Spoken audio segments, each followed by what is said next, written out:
we go. Here we go. Hello. Okay, guys. I've got my daughter's roses from Valentine's Day behind me. I didn't get any, but never mind. So I'm borrowing hers. So today I'm not speaking as a grieving mother. You'll all be very pleased to hear, because let me tell you, that was heavy. I am speaking as if I were presenting an investigative feature for a national newspaper. This is not about relitigating allegations. I'll get it out. This is tea. It's tea. It's not whiskey.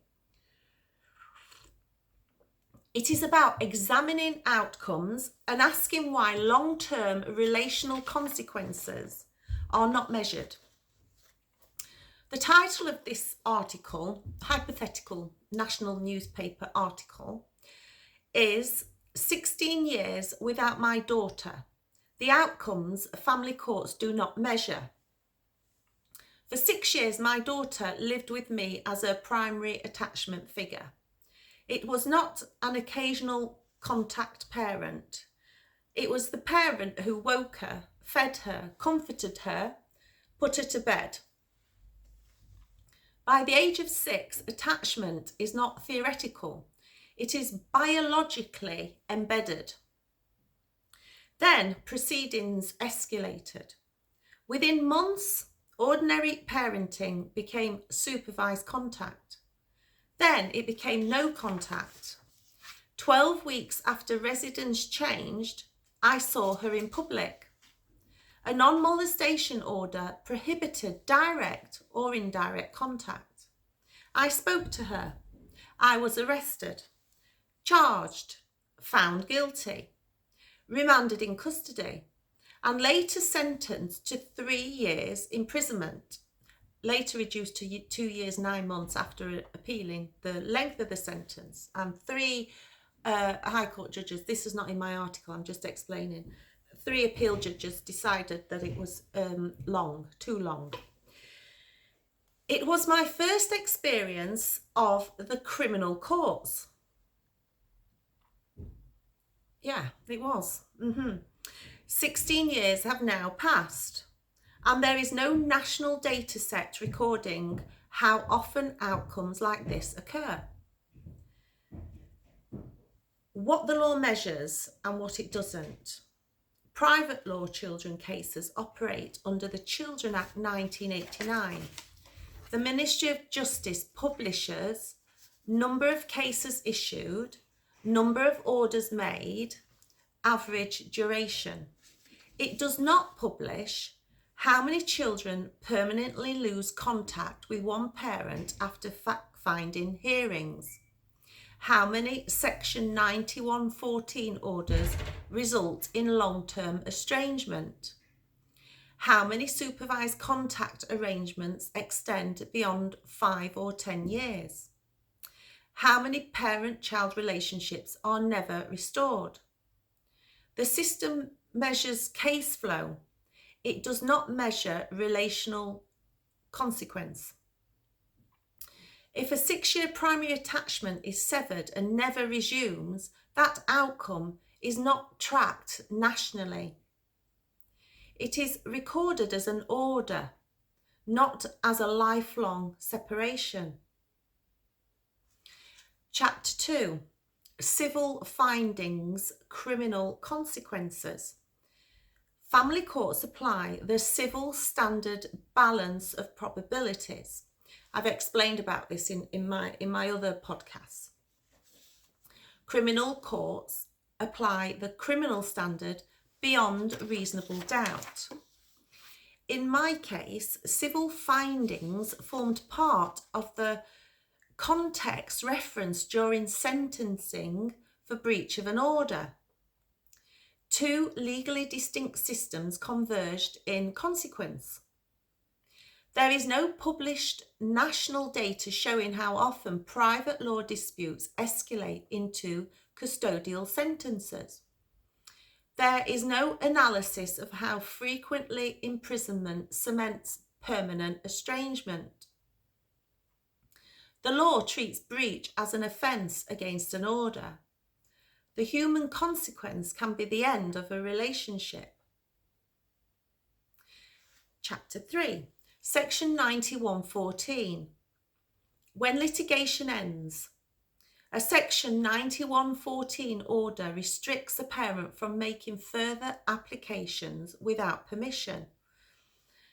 I know many mothers that have had this order.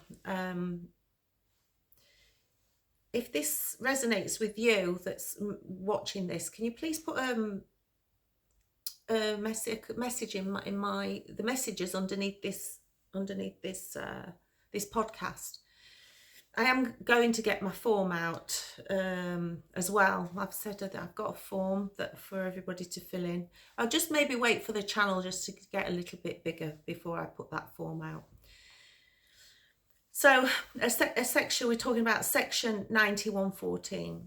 Its purpose is to prevent repeated litigation. In practice, it can mean a parent cannot return to court unless they can demonstrate significant change. In practice, it can mean a parent cannot return to court unless they can demonstrate. See, now I've just said that, sorry. Oh my goodness. I am so sorry. This is why I'm not a journalist, presenter, reporter. This is why I'm just a podcaster, sorry. There is no national reporting on how many of those orders result in permanent separation. Litigation ends. When you've lived through this, you understand what I'm saying. You know, they want to get rid of us. I'm staying to script. Attachment does not dissolve because paperwork does. Chapter 4. She'll come back when she's older.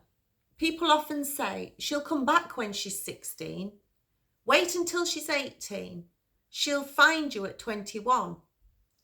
That reassurance assumes attachment bonds lie dormant and automatically reactivate. Developmental psychology is more complex. Primary attachment shapes internal models of safety and identity. When contact ends abruptly, especially after years of daily care, the rupture is not neutral. If a child grows up hearing one narrative and without ongoing relational reinforcement, reunion is not automatic. There is no national study tracking how often adult children in long-term private law estrangement cases re-establish contact. The reassurance may comfort outsiders. It is not supported by longitudinal data. Chapter 5, the data question. 6 years of primary attachment, 16 years of absence.